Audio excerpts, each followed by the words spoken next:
যুক্তরাষ্ট্রের কড়া নিষেধাজ্ঞা ও ২ মাস ধরে চলা যুদ্ধের আগুনে পুড়েও দমে যাওয়ার পাত্র নয় ইরান। মার্কিন অর্থনৈতিক চাপকে বুড়ো আঙুল দেখিয়ে তেহরান এখন ভরসা রাখছে নিজেদের অভ্যন্তরীণ সক্ষমতা আর আত্মনির্ভরশীলতার উপর। গত ৬ মাস ধরে চলা যুদ্ধে ইরানকে নতি স্বীকারে বাধ্য করতে নিষেধাজ্ঞাকে বড় অস্ত্র হিসেবে ব্যবহার করছে যুক্তরাষ্ট্র। কিন্তু তেহরানের বার্তা স্পষ্ট, নিষেধাজ্ঞা মোকাবেলায় দীর্ঘ অভিজ্ঞতা রয়েছে তাদের। এখন প্রশ্ন উঠেছে, আত্মনির্ভর হয়ে কতদিন টিকে থাকতে পারবে ইরান?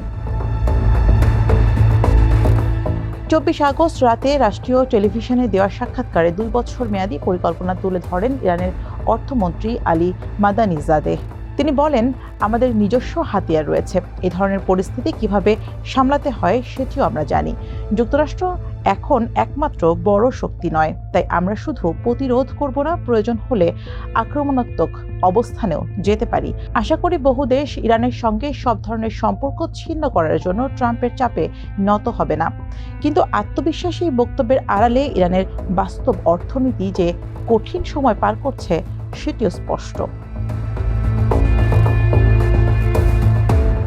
নিষেধাজ্ঞার ধাক্কা সামলাতে ইরানের বড় কৌশল এখন নিত্য প্রয়োজনীয় পণ্য, বৈদেশিক মুদ্রা ও সোনা মজুত করে রাখা। বিশ্বের অন্যতম সম্পদশালী দেশ হওয়া সত্ত্বেও তেহরানকে জ্বালানি রেশনিংয়ের মতো কঠিন সিদ্ধান্ত নিতে হচ্ছে।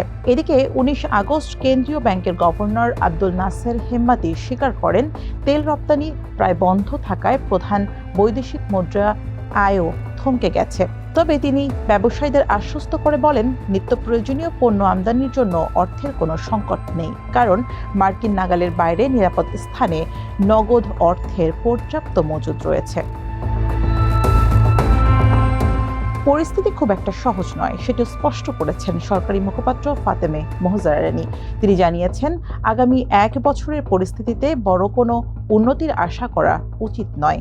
এরই মধ্যে খোলা বাজারে ডলারের বিপরীতে ইরানি রিয়ালের দর ২০,৫০,০০০ রিয়ালে নেমেছে, যা এ যাবৎকালের সর্বনিম্ন। চরম সংকটের মাঝেই তরুণ সমাজকে অর্থনীতিতে সক্রিয় হওয়ার আহ্বান জানিয়েছেন নতুন নিরাপত্তা প্রধান মোহসেন রেজাই। পরিবার ও স্থানীয় সম্প্রদায়ের প্রয়োজনীয় পণ্য নিজেদের বাড়িতেই উৎপাদনের পরামর্শ দিয়েছেন তিনি। ইসলামী প্রজাতন্ত্রের নীতিতে আত্মনির্ভরতার এই ধারা অবশ্য নতুন নয়। বহু বছর ধরেই নিষেধাজ্ঞা ও বাইরের চাপ মোকাবেলায় দেশের ভেতরের উৎপাদন বাড়ানোর উপর জোর দিয়ে আসছে ইরান। প্রায় ৯ কোটি মানুষের প্রয়োজনীয় খাদ্য সরবরাহের ক্ষেত্রে আমদানি নির্ভরতা কমাতে অভ্যন্তরীণ কৃষি উৎপাদন ৮৫% থেকে বাড়িয়ে স্বল্প মেয়াদে ৯০% এবং বিপরীতে শতভাগ উন্নীত করার লক্ষ্য নিয়েছে ইরান। কৃষিমন্ত্রী গোলাম রেজা নুরি জানান, বছরে প্রায় ১৬ বিলিয়ন ডলারের কৃষিপণ্য আমদানি করে ইরান, রপ্তানি করে প্রায় ৮ বিলিয়ন ডলারের কৃষিপণ্য। তবে গম, ভুট্টা, চাল ও ভোজ্য তেলের মতো নিত্যপণ্যের জন্য ইরানকে এখনও সংযুক্ত আরব আমিরাত ও সৌদি আরবের পুনরপ্তানি কেন্দ্রের উপর নির্ভর করতে হয়।